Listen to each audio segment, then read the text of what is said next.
सहनाववतु सहनौ भुनक्तु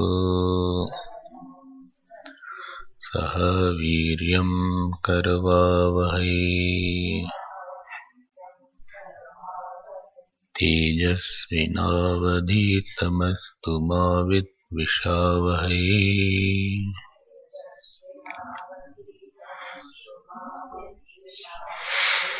ओम शांति शांति शांति।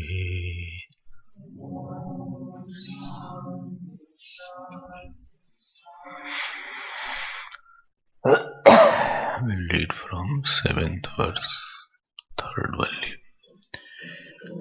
यस्त्वविज्ञानवान् भवति अमनस्कः सदा शुचिः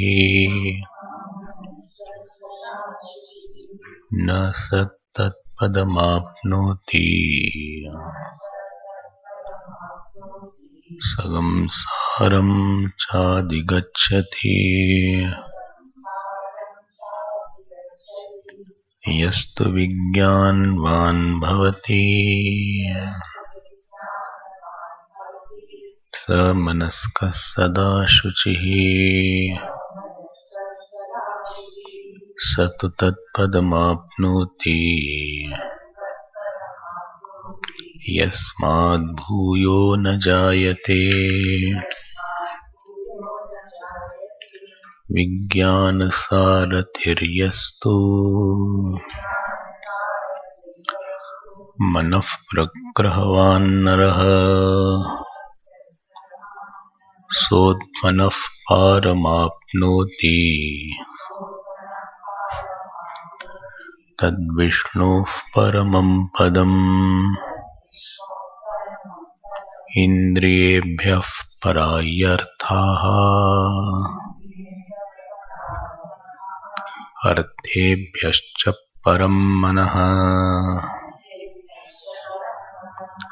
मनसस्तु परा बुद्धिः बुद्धेरात्मा महान् परः। Again, इन्द्रियेभ्यः परायर्थाः अर्थेभ्यश्च परं मनः।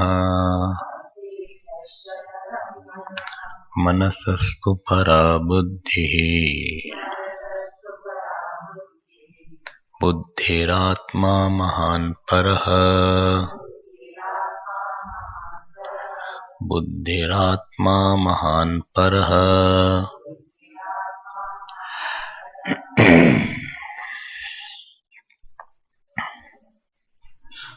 We were seeing that third.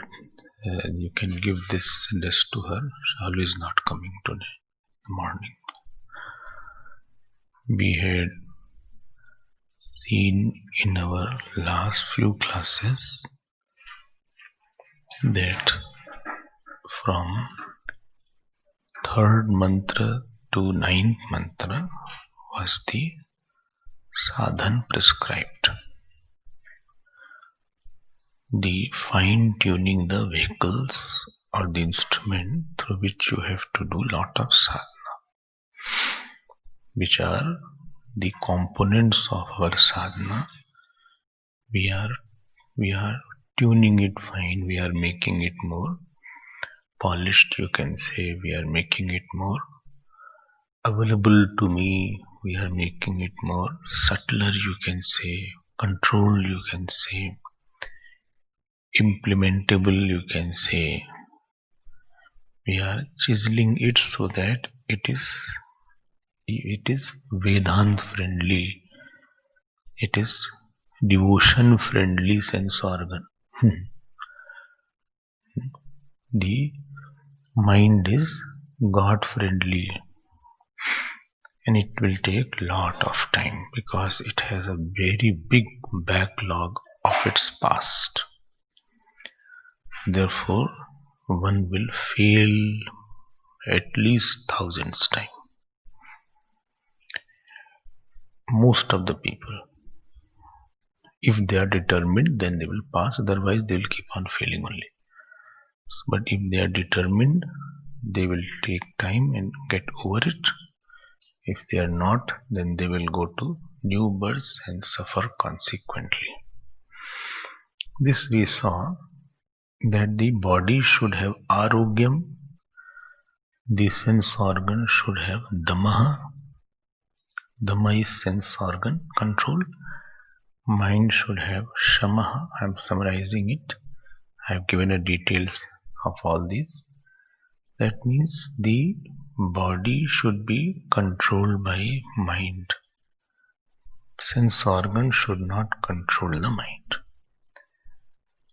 Sense organ should not dictate that what they want, mind should do that, and intellect should throw away the knowledge. Intellect should not be the knowledge thrower. And intellect should be the one who is Vigyan Sarathi, who is well informed, I told yesterday, who should be well equipped with all the knowledges, very much clear about the sight, about means, about goal. Such a, what is the meaning of knowledge? That which can control. In some company, if somebody is on the top, he has a more knowledge than the one who is not on the top. So knowledge is actually power. More knowledge you have, more you are the master somewhere. If somebody says, supposing I keep on falling at the mind level, so I will say, intellect, if it is really convinced, it will find a way to control it. Intellect will not leave the mind like that. In due time, it will find some way to control and make it do what it wants to do. But keep on feeding the intellect through its right knowledge. Keep on making your knowledge very firm, clear and praman, anugrahit, as per the praman. So, if intellect, if you know that the thing has a poison in a dish, howsoever it may be tasty or delicious, intellect won't allow to touch it also. So, if somebody is giving you money and intellect supposing knows that after taking the money, he will make me do something wrong. So the intellect won't allow you to take the money. So intellect is a very big power. So in the construction business, one is the ordinary person, laborers are there, whose salary is 150 to 200 rand. How much is the salary? Unskilled labor, 100, 150. Very meager amount. Then there is another labor called skilled labor. Skilled labor. What is the skilled labor? He has little knowledge about certain subject. He may cost 250, 300. Then masons are there. Then contractor has much bigger price. And what is the difference between contractor and this skilled labor? Contractor has more knowledge about the subject. Then there is a builder. He will charge much more. Why? He has more knowledge. Then architect is there. He will charge much more than the builder also. He will do minimum work. He will just put a drawing and he send by mail. That's it. 10% of your building cost will be charged by the architect. Right? If he has built 2 million, then 200,000 straight away goes to him just for drawing, and he will oversee. And here this poor labor is getting in 1 month 3,000-4,000. Why? Knowledge. So anybody who has more knowledge, he is more powerful. In your company also, in the office also, in the university also. Therefore, please keep on updating your knowledge. So, I had already explained, everything should be very, very clear. I was using the word well-informed intellect. Well-informed intellect, having the controlled mind and tamed sense organ, mastered the sense organs. If something is missing, you will always find that your life is slipping out of you. The life should not slip. Schedule is slipping out of me. Mind is slipping out of me. Sleep is slipping out of me. That should not be there. I'll move ahead. I have given 3 classes on this subject so that we can become little firm and clear.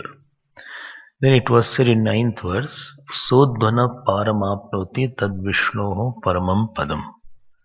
Vishnoho paramam padam, 3 meanings of Vishnu I had given. One Vishnu meaning is the form, Lord with the form. Other is Anek Roop Vishnu, and third was Nirgun Roop Vishnu. So here therefore Nirgun Roop Vishnu is mentioned as Paramam Padam. When you read Bhagavad Gita, Bhagavan used me, I word very frequently. Me word. Mam ekam sharanam vraja, aham sarvasya prabhavaha. So, Vedaischa sarvair aham ev vedyaha. So please be careful. Slowly you will have to become a student of Gita also. In that, when Bhagavan uses the I word, it is 3 I's he uses. One I he uses for the son of Devaki and Yashoda. When he uses the word Patram Pushpam Phalam Toyam Yo Mad Bhaktya Prachyat Tadham Bhaktya Pratam. So there he uses the I word to indicate his form. Somewhere he uses the I word to indicate his Ishwar Roop. Who is Ishwar? Who will tell Vedantically? Who will define Ishwar? Huh? Huh? Huh? I had said also, the pure consciousness with Maya Shakti is the Ishwar, wielder of Maya. Therefore, Ram plus Sita. Sita is the Shakti of Ishwar. Shiv plus Parvati. So she is a Shakti of that. Sita Ram, Radhe Shyam. So one who has a power. Okay.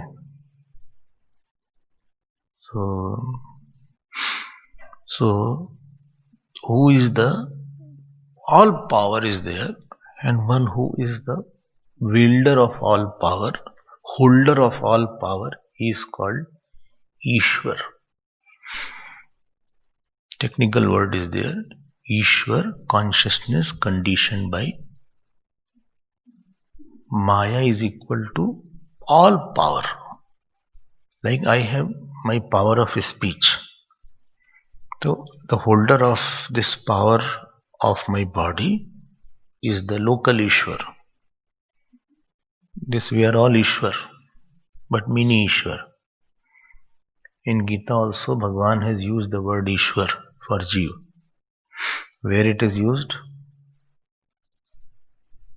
क्या है वो? Chapter 15. Where you find it out? So, well, thank you. Leave me. So the Ishwar is the one. So my power of walking is me. I'm holding. I can use my power of walking. So this whole cosmos, because it is a big matter. Matter is always preceded by energy. Matter is there, energy has to be there. One who is the wielder of energy, science went up to the energy portion. Vedanta said that if energy is there, there has to be a conscious one whose energy is there. It went further. Science stopped at the energy aspect. Scriptures say this whole cosmos has lot of energy. Sun's energy is there, moon's energy is there, earth's energy is there, magnetic energy, kinetic energy, potential energy, electrical energy, all energies are there. One who is the holder and wielder of all these energies, which is called all energy, cosmic energy, I am giving the word, one who is the wielder of this energy, that is called Ishwar. So, how will you put it mathematically, scientifically?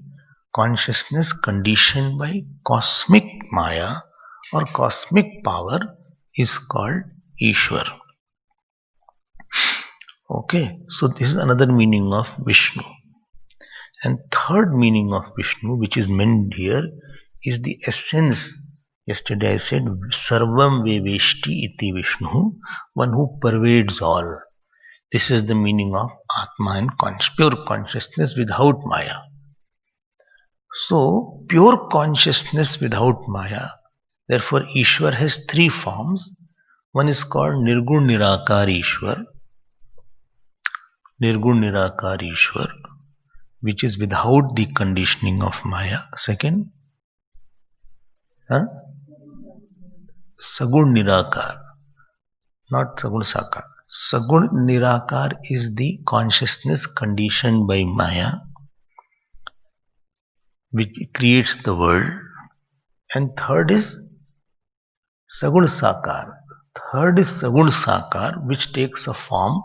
He becomes son of somebody, like that. So this is the three forms of Ishwar. Don't forget, this is important fact. So Ishwar does not mean only Ishwar with form. Ishwar has three stages.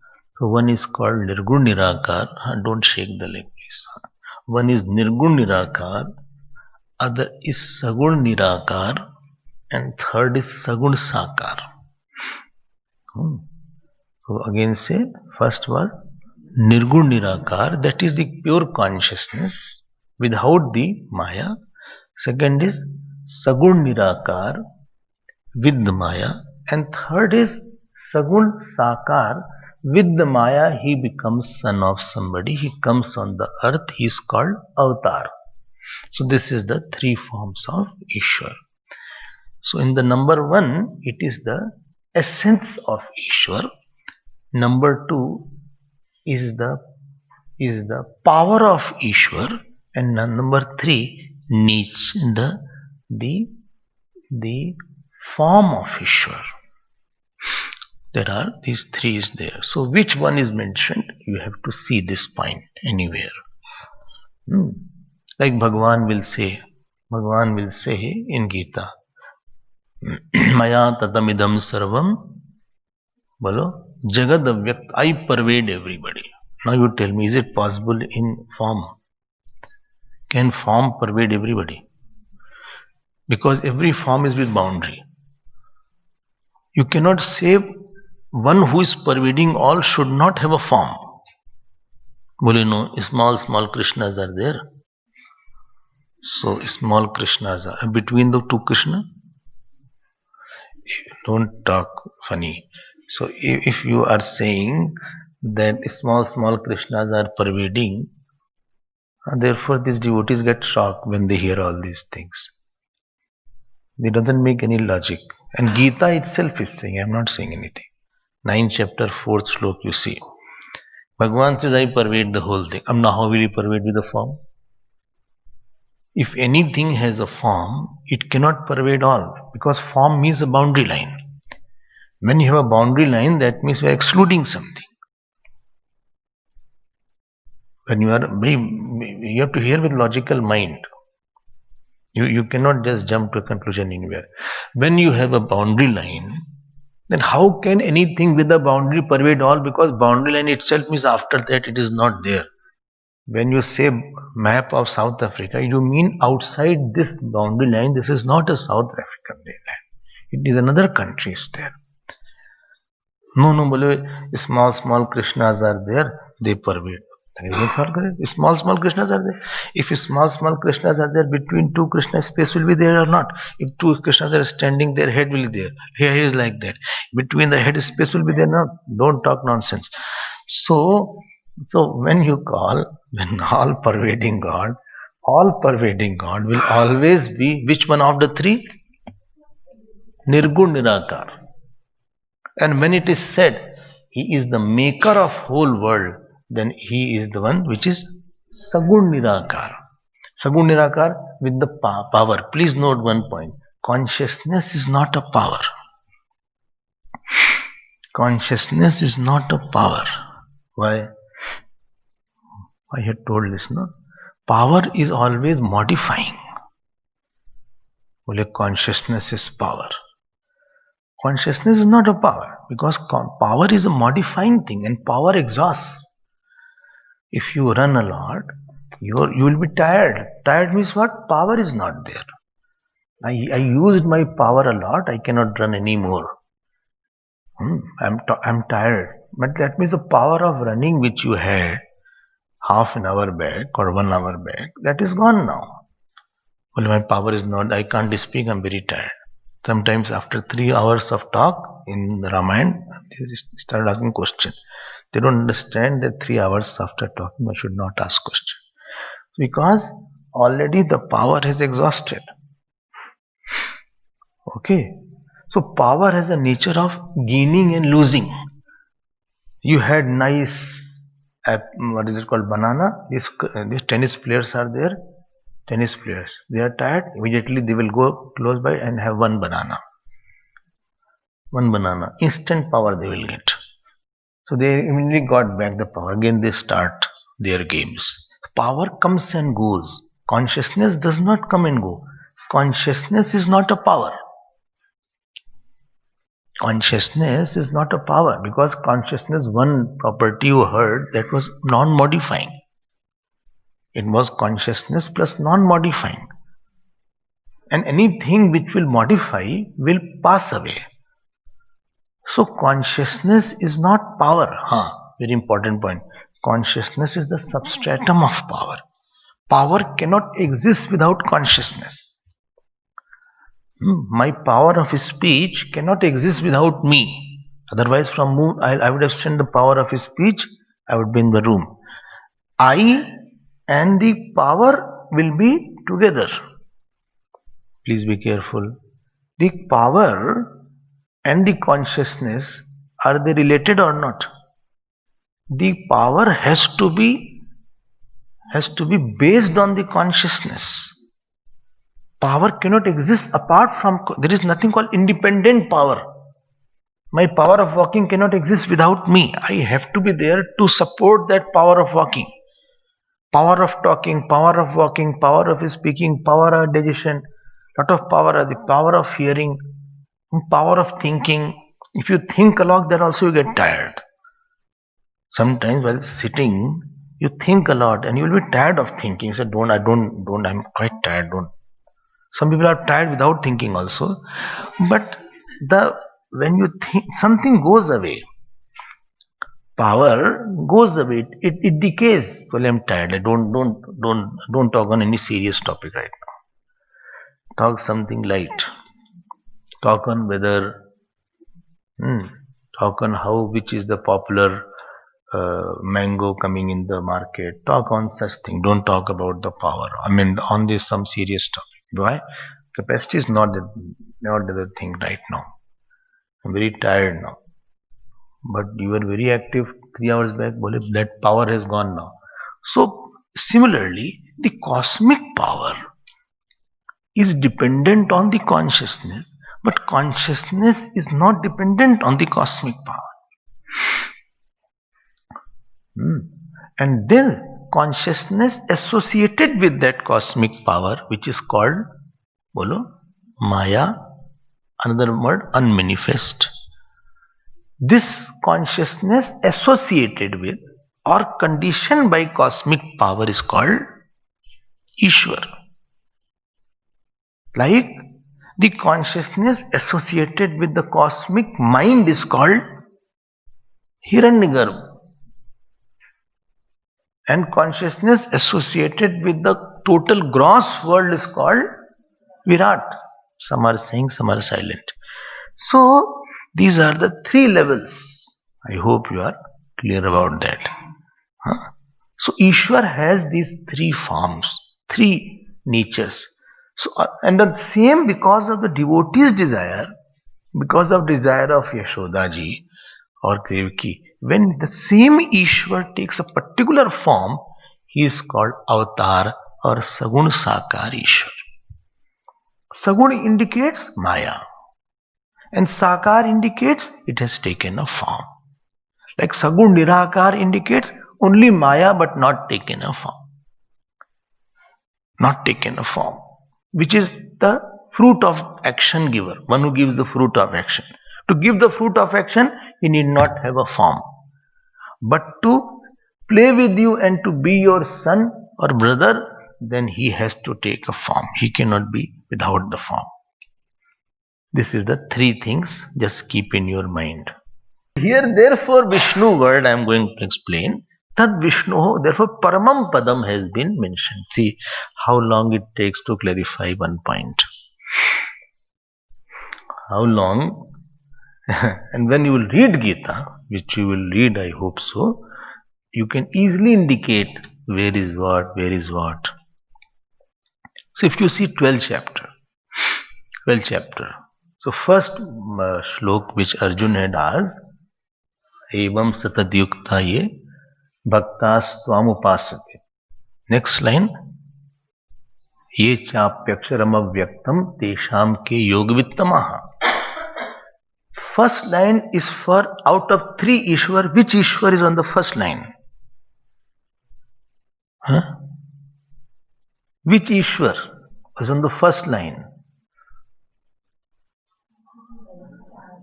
Everybody should know it.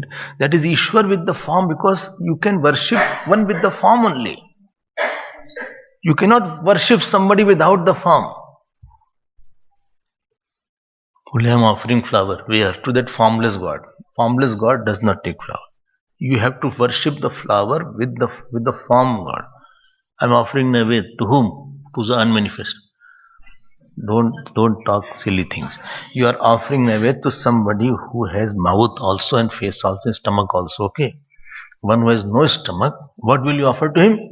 When who is all pervading, how will he eat? Because he is inside the food also. So don't mix these two things.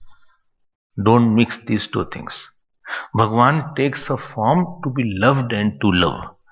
So first line was Evam Satadyukta ye Bhaktas Tvam Paryupasate, for the Sagun Sakarishwar.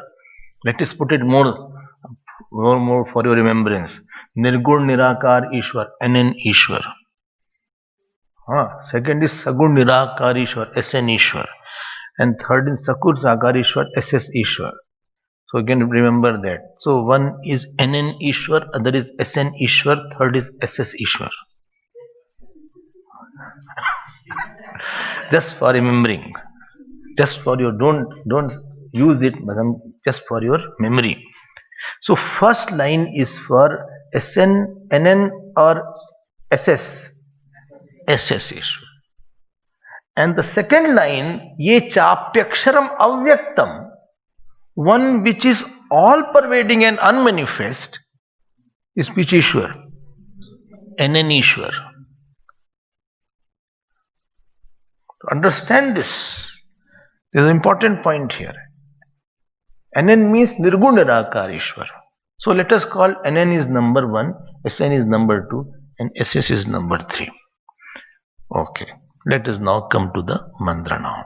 Ninth mantra, you see, Tad Vishnoho Paramam Padam. Here we are talking of Nirgun Nirakar Ishwar. Now, this ninth mantra, this topic of sadhana is over.